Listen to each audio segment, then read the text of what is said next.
Nous venons ensemble de procéder à l'analyse de régression logistique binaire qui est appropriée lorsque la variable dépendante est dichotomique. Que se passe-t-il maintenant lorsqu'elle est plutôt qualitative nominale, c'est-à-dire comporte trois catégories ou plus? Dans ce cas, on utilise la régression logistique multinomiale que nous abordons à présent.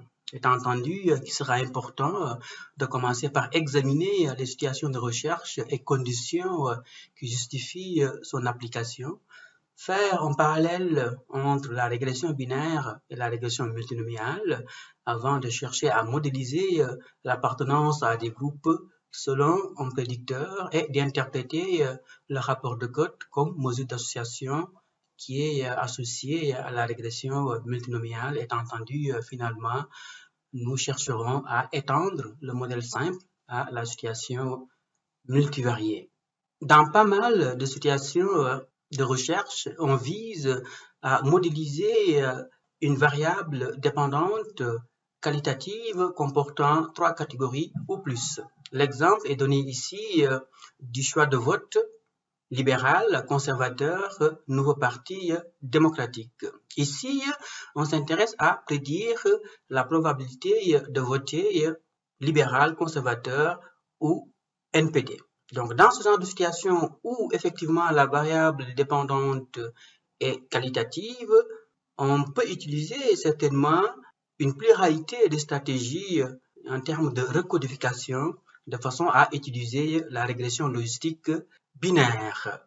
En l'occurrence, la première stratégie la plus évidente, donc qui nous vient en tête, est de combiner les catégories 2 à 2 et effectuer une série de 3 régressions binaires.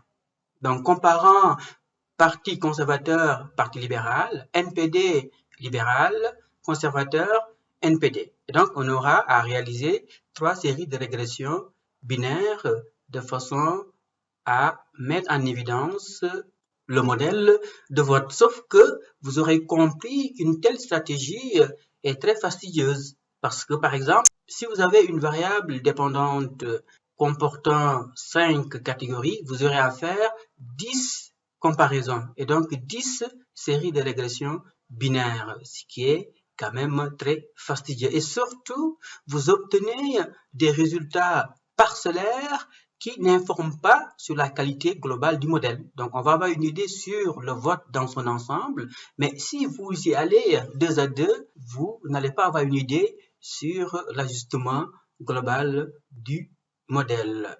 De même, plus les comparaisons à faire sont importantes, plus vous augmentez les chances de trouver des effets significatifs. Mais au même moment, le risque d'erreur de type 1 est amplifié.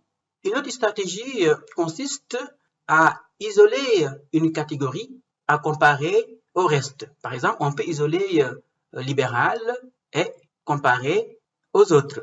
Bien sûr, vous aurez compris qu'ici, on risque de perdre beaucoup d'informations qui peuvent être acceptables ou non, dépendamment de l'objectif de recherche. Mais ici, dans ce cas, on cherche à prédire la probabilité de vote. Lorsqu'on s'intéresse seulement à comparer PL aux autres, on ne répondrait pas à la question de recherche. Et surtout, on met dans une même catégorie le NPD et le Parti conservateur. Or, nous savons que ces partis n'appartiennent pas à un même univers politique ou idéologique. Et pourtant, on pense que ces deux partis doivent être mis dans une même catégorie. Donc, ce qui pose problème, de telle sorte qu'on peut obtenir des résultats qui sont très différents, dépendamment de la catégorie isolée et comparée aux autres, mais aussi on peut obtenir des conclusions qui sont erronées. Et finalement, la stratégie la plus naïve, certainement, consiste à supprimer une des 3 catégories. Par exemple, on peut supprimer NPD et comparer seulement les conservateurs aux libéraux. Mais vous aurez compris que la perte d'information est d'autant plus importante ici, étant entendu que le NPD est quand même ici un parti représentatif. Finalement, on obtiendrait un échantillon biaisé qui ne reflèterait pas le choix de vote des Québécois ni la représentativité des partis. Ces stratégies, dans la plupart des cas, ne sont pas appropriées. Il y a un moins lorsque la variable dépendante est plutôt qualitative nominale, c'est d'utiliser ce qu'on appelle la régression logistique multinomiale qui va ajuster simultanément un seul modèle pour toutes les catégories de la variable dépendante, maximisant ainsi l'information qui est disponible dans la variable dépendante, mais aussi la qualité du modèle va augmenter lorsqu'on estime simultanément un seul modèle. La logique est similaire à celle qui sous-tend la régression binaire, à la seule différence que c'est un peu plus complexe, puisqu'on ne s'intéresse plus à une variable dichotomique, mais à une variable comportant deux catégories ou plus. Mais ce n'est pas une raison pour ne pas utiliser effectivement la régression multinomiale. Il consiste simplement, dans le cas présent, à identifier une catégorie de référence à comparer aux autres catégories. Donc, ce qui signifie qu'il faut bien identifier la catégorie de référence. En général, on identifie la catégorie de référence comme étant celle qui fait le plus sens. Précisément, celle dont on pense qu'elle se différencie plus des autres. Mais aussi, on peut essayer différentes catégories de références.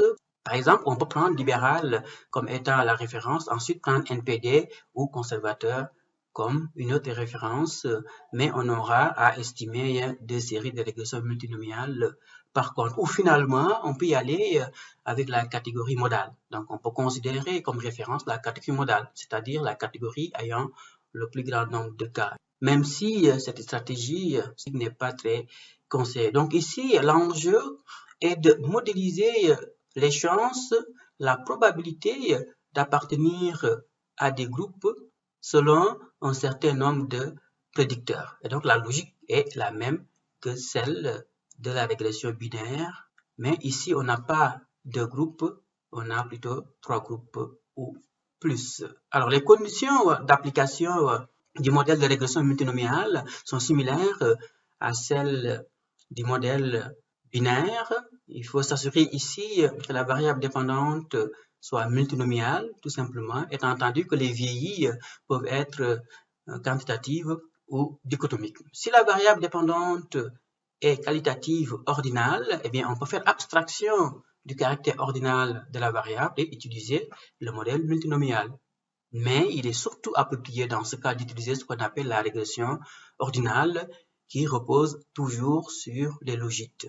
Donc ici, la variable dépendante ne suit pas une distribution normale, elle se distribue plutôt en adéquation avec ce qu'on appelle la loi multinomiale. Étant entendu que lorsque vous avez une relation curvilinéaire, ou bien que la variable dépendante quantitative ne suit pas une distribution normale, eh bien on peut la trichotomiser de façon à utiliser le modèle multinomial. On peut utiliser des CI cliniques ou bien des terciles ou bien encore un écart type au-dessus de la moyenne, en dessous de la moyenne et autour de la moyenne. Finalement, vous assurez que les catégories sont mutuellement exclusives. Donc, chaque cas tombe dans une seule catégorie et aussi les proportions ne doivent pas être très déséquilibrées. En l'occurrence, lorsqu'une des catégories comporte, c'est pas une proportion de 5%, vous risquez de perdre en puissance statistique.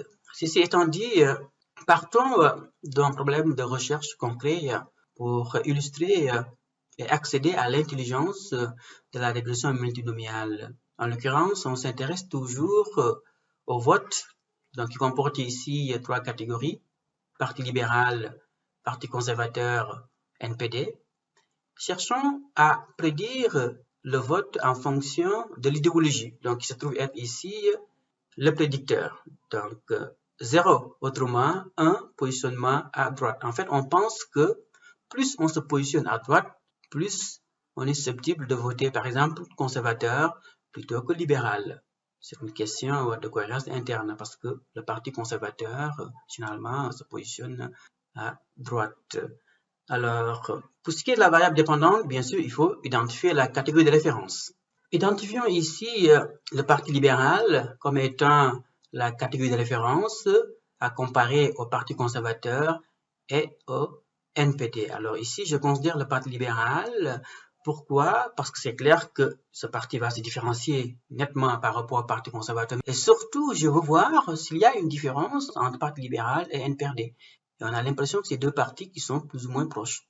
Et par conséquent, le modèle multinomial va estimer ici deux équations.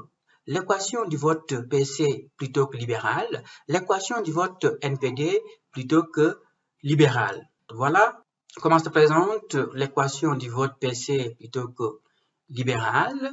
Donc l'équation est la même que celle du modèle binaire. On met ici des indices, par exemple PC, pour signifier que c'est l'équation du vote PC, donc, qui comporte deux paramètres, la constante et sa pente. Ici, on cherche à modéliser la probabilité de voter PC plutôt que PL lorsqu'on se positionne, par exemple, à droite. De même, voilà comment se présente l'équation du vote NPD plutôt que libéral. Logique du vote NPD est égale à A, NPD plus B, NPD de X. Donc, l'équation est similaire à celle du vote PC.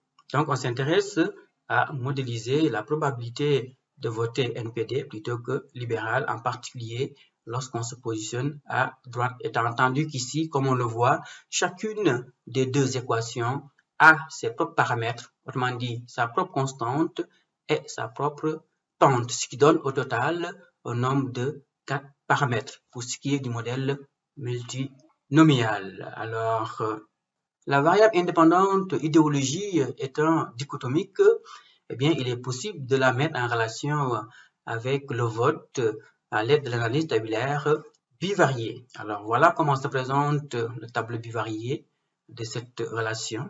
Alors, j'ai sorti le qui carré qui s'avère statistiquement significatif au seuil de 0.001 avec 2 degrés de liberté. J'aurais pu calculer le gamma pour mesurer la force de la relation, mais aussi je peux calculer le rapport de cote. On l'a vu tout à l'heure avec le modèle binaire. Mais allons-y, en particulier, commençons par identifier la référence. Donc ici, parti libéral est la référence.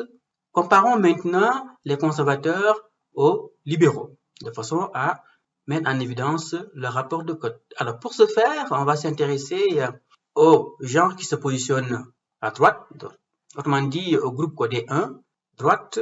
Donc on prend 383 divisé par 101, et on a la cote de voter conservateur plutôt que libéral lorsqu'on se positionne à droite. Ensuite, pour le groupe codé 0, on prend 115 divisé par 249 et on aura obtenu la cote de voter conservateur plutôt que libéral. Et bien, on calcule le rapport entre les deux cotes et on aura le rapport de cote de voter conservateur plutôt que libéral. Donc, clairement ici, les Québécois qui se positionnent à droite ont 8 fois plus de chances de voter conservateur plutôt que libéral et ça a l'air d'une relation pas mal forte. Alors, on va s'intéresser maintenant au vote NPD plutôt que libéral. Donc, on prend 119 divisé par 102, on obtient la cote de voter NPD plutôt que libéral. 478 divisé par 249, la cote de voter NPD plutôt que libéral dans l'autre groupe. Eh bien, le rapport entre les deux cotes va donner le rapport de cote du vote NPD. Et donc, on obtient un rapport de cote de 0.60, qui signifie que lorsqu'on se positionne à droite, on a moins de chances de voter NPD que libéral. Alors, le rapport de cote étant inférieur à 1, pour mieux l'interpréter, on prend 1 divisé par 0.60 et on obtient 1.67, de façon effectivement à avancer que les Québécois qui se positionnent à droite ont 1.67 fois moins de chances de voter NPD plutôt que libéral. Eh bien, on peut retrouver exactement les mêmes résultats en termes ici de rapport de cote lorsqu'on procède à l'analyse de régression multinomiale. Étant entendu qu'on aurait pu aussi calculer les logiques des rapports de cote qui donneraient les coefficients de régression dans le modèle multinomial. Alors, on va y aller. On va procéder à l'analyse de régression multinomiale. En fait, le logiciel va à la recherche de deux courbes sigmoïdes qui minimisent le plus les erreurs de prédiction, les résidus. ou si vous voulez, le log de vraisemblance précisément. Voilà comment se présentent les résultats. En particulier, le modèle final, autrement dit le modèle incluant le prédicteur, donne un log de vraisemblance précisément, un log de vraisemblance multiplié par moins 2 de 26. Étant entendu que le log de vraisemblance du modèle avec constante seulement, c'est-à-dire sans prédicteur, est de 4,35. Alors la différence entre les deux logs de vraisemblance est testée à l'aide du qui-carré, ici qui est de 409, qui s'avère statistiquement significatif avec 2 degrés de liberté. Autrement dit, c'est la différence entre le nombre de paramètres du modèle final, autrement dit estimé, 4 paramètres, et le nombre de paramètres du modèle avec constante, précisément 2, donc 4 moins 2 donne 2 degrés de liberté. Et donc, selon le test de rapport de vraisemblance, le modèle d'ensemble est statistiquement significatif. Qu'en est-il de la qualité du modèle? Eh bien, selon le R2, précisément le pseudo-R2 de Nagelkerk, eh bien, l'idéologie va aller chercher 28% de la variation dans le vote, ce qui est quand même pas mal important. Intéressons-nous maintenant à l'estimation des paramètres. Voilà comment se présente le tableau, incluant les paramètres des deux équations de régression. Il faut commencer par identifier la catégorie de référence. Le logiciel nous indique que la catégorie de référence est libérale. Donc, on compare conservateurs par rapport aux libéraux, NPD par rapport aux libéraux. Donc, on va s'intéresser à la première équation, celle du vote conservateur plutôt que libéral. Alors, cette équation, comme on le voit, a ses propres paramètres, en commençant par le coefficient de régression logistique. Donc, lorsqu'on se positionne à droite, le logit de la probabilité de voter conservateur plutôt que libéral augmente de 2,097. Et ce logit s'avère statistiquement significatif selon le test de Wald, avec un degré de liberté associé à ce paramètre. Étant entendu que les gens qui se positionnent à droite ont 8 fois plus de chances de voter conservateur plutôt que libéral. Et donc, nous retrouvons ici le rapport de Cotte que nous avions calculé dans le cadre de l'analyse tabulaire bivariée. C'est simplement l'exponentielle de B, autrement dit l'exponentielle du coefficient de régression. Et à l'extrême droite, vous avez l'intervalle de confiance du rapport de Cotte, donc qui est compris ici entre 5,96 et 11,1. Pour que le rapport de Cotte soit significatif, il faut que l'intervalle de confiance ne contienne pas la valeur 1. Nous savons que 1 pour une cote signifie une indépendance. Donc ici, clairement, l'intervalle de confiance n'incluant pas 1, c'est le signe que le rapport de cote est statistiquement significatif. Alors on va s'intéresser maintenant à la deuxième équation, celle du vote NPD plutôt que libéral. Eh bien, lorsqu'on se positionne à droite, le logit de la probabilité de voter NPD plutôt que libéral diminue de moins 0,50. Et ça s'avère statistiquement significatif, d'après le test de Wald. Ici, nous retrouvons le rapport de Cotte 0,60 que nous avions calculé tout à l'heure dans le cadre de l'analyse tabulaire bivariée. Alors, pour mieux interpréter cette cote, puisqu'elle est inférieure à 1, il faut prendre 1 divisé par 0,60 pour obtenir, si j'ai bonne mémoire, 1,67.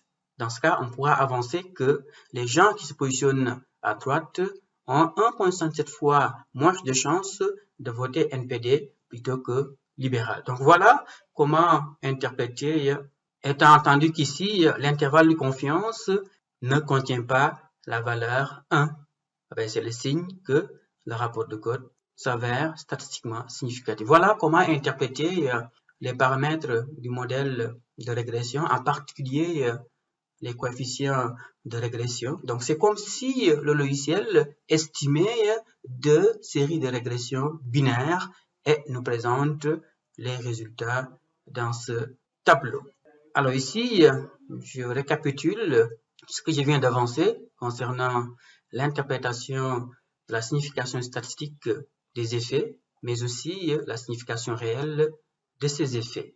il est possible de se servir des différentes équations pour procéder à la prédiction, comme on l'a fait avec le modèle binaire. Alors, si on devait estimer deux régressions binaires, je calcule la probabilité de voter PC plutôt que PL lorsqu'on se positionne à droite et j'obtiens une probabilité de 0,79. Je calcule la probabilité de voter NPD plutôt que libéral lorsqu'on se positionne à droite et j'obtiens une probabilité de 0,54. Calculons maintenant la somme des deux probabilités de voter PC 0,79 plus NPD 0,54. Clairement, la somme va dépasser 1. Or, une probabilité ne dépasse jamais 1. De telle sorte que la probabilité de voter PL plus la probabilité de voter PC plus la probabilité de voter NPD doit donner un total de 1. Mais clairement, si on devait utiliser les paramètres des deux équations, on obtiendrait des probabilités prédites dont la somme serait supérieure à 1. Alors, ce qui signifie qu'il va falloir ajuster pour que la totalité des probabilités de vote prédites ne dépasse pas 1. Alors, pour ce faire, il va falloir ajuster. On retrouve la probabilité de vote de l'équation 1, autrement dit vote PC plutôt que NPD. C'est similaire à l'équation que nous avions dans le modèle binaire. Justement, j'ai appliqué cette formule qui m'a donné 0,79 comme probabilité. Alors, il faut tenir compte aussi du vote NPD pour estimer la probabilité de vote PC plutôt que libéral. Et donc, il faut additionner les logiques du vote NPD de façon à ajuster le tout. Ainsi, on aura obtenu une probabilité prédite ajustée. Pour ce qui est de la probabilité de vote NPD, j'ai utilisé cette formule pour obtenir 0,54.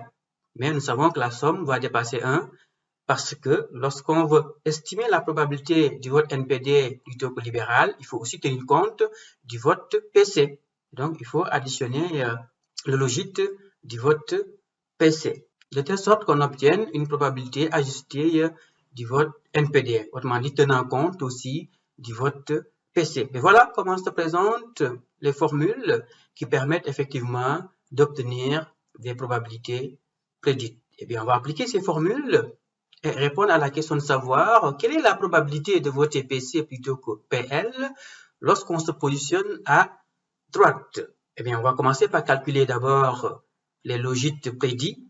Pour ce qui est du vote PC, on prend la constante moins 0,77, 6 plus 2,097, multiplié par 1, c'est x, lorsqu'on se positionne à droite, ce qui nous donne un logique prédit de 1,32. Puisqu'on tient compte aussi du logit de NPD, on calcule aussi le logit pour NPD et on obtient un logit prédit de 0,149. Eh bien, calculons maintenant la probabilité de voter PC en insérant simplement les logiques que nous venons de calculer dans la formule que nous avions vue tout à l'heure. Donc, on prend l'exponentielle du logit prédit de PC divisé par 1 plus exponentielle du logit prédit, mais il faut ajuster en tenant compte du vote NPD. Eh bien, le résultat sera de 0,103. Par conséquent, lorsqu'on se positionne à droite, la probabilité de voter PC est de 0,103, en tenant compte, bien sûr, du vote NPD. On fait de même pour ce qui est de la probabilité de voter NPD lorsqu'on se positionne à droite. Donc, on calcule d'abord le logit prédit pour le NPD. Donc, on obtient 0,149, mais il faut tenir compte aussi du vote PC, dont le logit prédit est de 1,32 lorsqu'on se positionne toujours à droite. Eh bien, connaissant les logiques prédits, eh bien, on peut se servir de la formule vue précédemment pour obtenir la probabilité ajustée. Autrement dit, on prend le logit prédit, donc l'exponentielle du logit prédit de NPD, divisé par 1 plus l'exponentielle de ce même logit, mais il faut tenir compte du logit prédit de PC, autrement dit, du parti conservateur. Donc, ce qui nous donne une probabilité ajustée de 0,20. Et par conséquent, lorsqu'on se positionne à droite, la probabilité de voter NPD est de 0,20. Alors, j'ai récapitulé un peu ces deux probabilités et j'ai calculé même la probabilité de voter NPD et PC lorsqu'on ne se positionne pas à droite. Ce qui est intéressant, c'est qu'on peut retrouver ces probabilités prédites ajustées sur le tableau bivarié. On obtient exactement les mêmes valeurs. Autrement dit, 63%, 20%, 14% et 57%. Étant entendu que, connaissant les probabilités prédites du vote conservateur NPD, on peut connaître aussi les probabilités prédites du vote libéral. Et ce qui est surtout intéressant, c'est que le logiciel calcule ces probabilités prédites. C'est ce que j'ai signifié au logiciel qui m'a sorti ces probabilités prédites. En l'occurrence, pour chaque cas, la probabilité de voter libéral est entendu pour chaque cas. Si vous prenez la probabilité de voter libéral, plus la probabilité de voter conservateur, plus la probabilité de voter NPD, on doit retrouver 1. Par exemple, pour le premier cas, sa probabilité de voter libéral est de 0,17, conservateur 0,63, NPD 0,20, soit un total de 1. C'est ainsi que cela doit être. Donc pratiquement, c'est là où effectivement on voit toute la puissance du modèle multinomial. Ici, le modèle va ajuster l'ensemble pour s'assurer que les probabilités prédites ne dépassent pas 1. Évidemment, on peut voir les cas qui sont correctement classés et les cas qui ne sont pas correctement classés en fonction de ces probabilités prédites. En l'occurrence, intéressons-nous au premier cas. Donc ce cas se positionne à droite, et donc sa probabilité de voter conservateur est de 0,63 et ce cas a réellement voté conservateur. Et donc c'est un cas qui est correctement classé. Qu'en est-il du cas 5? Donc c'est un cas qui se positionne à droite. La probabilité de voter pour conservateur est quand même importante et pourtant ce cas a voté réellement pour le NPD. Et donc c'est un cas qui n'est pas correctement prédit par le modèle, de telle sorte que le logiciel nous récapitule les cas qui sont correctement classés et les cas qui ne le sont pas. Et donc, de manière générale, le taux de classement est de 59,6, ce qui est quand même acceptable. Et donc, on retrouve ici le tableau bivarié, autrement dit, le tableau de classification de l'analyse de régression multinomiale est le même que le tableau bivarié que nous avions construit au départ. Nous venons de procéder à l'analyse de régression multinomiale simple. Il est possible d'inclure plusieurs prédicteurs dans un tel modèle. Ainsi, on procède à ce qu'on appelle l'analyse de régression multinomiale multiple, étant entendu que la logique est similaire à celle de l'analyse de régression logistique binaire multiple. Ici, le modèle de causalité par excellence, c'est la causalité discriminante, étant entendu qu'on peut mettre en pratique aussi les autres modèles de causalité. Alors, on l'a déjà vu ensemble, je vais y aller assez rapidement, en s'intéressant à un problème pratique, en fait le même problème pratique, mais on veut augmenter la variance expliquée et surtout contrôler l'effet du vote en tenant compte du revenu et de l'âge. Alors, on peut penser que plus le revenu est important, plus on aura tendance à voter peut-être libéral. Plus on est âgé, plus on est peut-être tenté de voter conservateur. Et donc, si on tient compte du revenu et de l'âge, comment se comporte le modèle du vote incluant l'idéologie? Donc, vous avez devant vous une première sortie donc, qui évalue la qualité du modèle. Eh bien, l'idéologie, le revenu et l'âge vont aller chercher 34% de la variation dans le vote. Il me semble que dans le modèle bivarié, on avait autour de 27%. Ici, ça augmente à 34%. Par conséquent, les deux variables rajoutent une certaine variance au modèle. Alors, qu'en est-il du modèle dans son ensemble? On voit bien que le qui-carré comparant le log de vraisemblance du modèle final et celui du modèle avec constante seulement est de 452 et qui s'avère statistiquement significatif. Étant entendu qu'ici, le nombre de libertés est multiplié par 3 parce qu'on a 3 prédicteurs. Et donc, dans l'ensemble, le modèle s'avère statistiquement significatif. Donc, nous savons que il y a au moins un prédicteur qui s'avère strictement significatif, lesquels nous ne le savons pas. Et finalement, vous avez une nouvelle sortie, qualité d'ajustement, qui est similaire à la qualité d'ajustement dans le cas du modèle binaire, avec le test Osmer et l'MSE. Donc ici, on parle de test de déviance qui compare un modèle parfait théorique au modèle réel que nous estimons ici. Étant entendu qu'ici, lorsqu'on se réfère à la déviance, on obtient un test non significatif.